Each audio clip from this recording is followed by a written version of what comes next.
So yeah, I've been impressed by his work. Thank you very much. Good luck on Sunday. Pleasure. Thank you. Right, cheers, guys. We'll end the broadcast section there. We'll move into the section for newspapers. Do we have any for daily newspapers before we go into Sundays? Jordan, you're on. I was just going to say, we spoke to Tim on Tuesday. He said about the don't qualify for Europe. We've got to be more difficult to sign players and keep players and things like that. Do you see it that way? That if you don't get into Europe, there's an effect even on the squad for next season? I don't think so. I think obviously people would love to play, but I'm pretty sure over the history of Leicester City, they haven't had too many issues signing players. The club's only been in Europe for the last few seasons, so it's never stopped them being able to sign good players before that. And yeah, we would love to be in Europe. It would be great, but if not, I still think we can attract a good level of player, which will bring us then into more coaching time again next season, and hopefully we can challenge again. But yeah, I don't think it'll be a massive blow.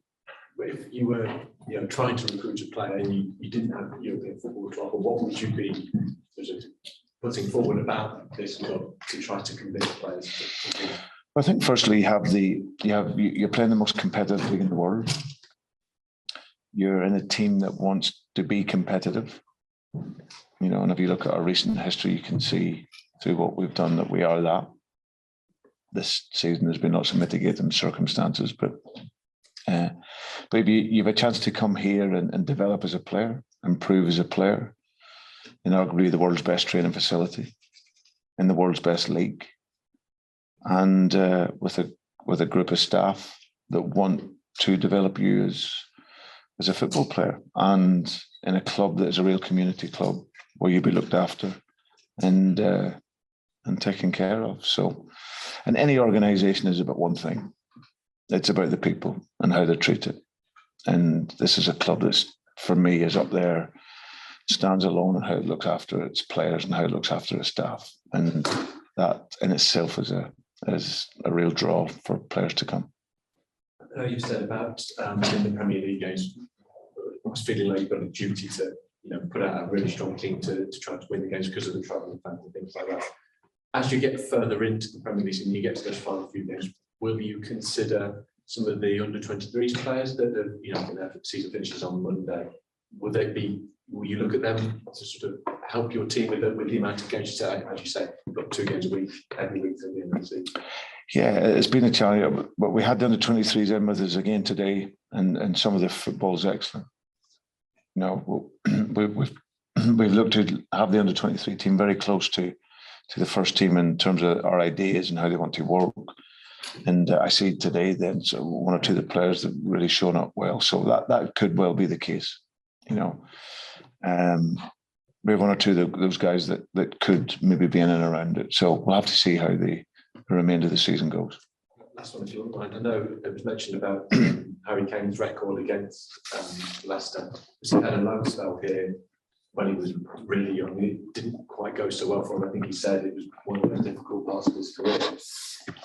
Could it be the case I don't know if you've experienced this with any of your players, previous clubs, where when they're playing against a previous club that didn't work out so well for them, did they have that extra little edge to their game? Is that how it works? I don't think so. No, I've never really come across that level of thinking, Jordan, but with some of the he's just a really multi-talented player. It's a bit like Rodgers, really, with Arsenal, he scores a lot of goals against Arsenal, and there's no direct line or link to that, other than they wanted him. But no, I just think he's a top player, and hopefully we won't be so kind to him this weekend. Thank you. Cheers. Okay, Graham Hill on Zoom. Oh, sorry, Graham. You're on mute, Graham. It's only a short question. It just refers to what you were saying about the bottle of wine you bought for Jose this week. And someone who knows more about these things than I do said that it was called a Barça Velha wine. Is that right? Vintage. That was it. That was it. That's the one. My sources are good then. For a Your change. source got it very well. Okay. Well, he said it, didn't he? So you didn't need a source for that. No, I didn't know if he did say it. I wasn't there last night. Sorry. He said it. Okay. That confirms. Thanks very much. Your source was spot on. Yeah.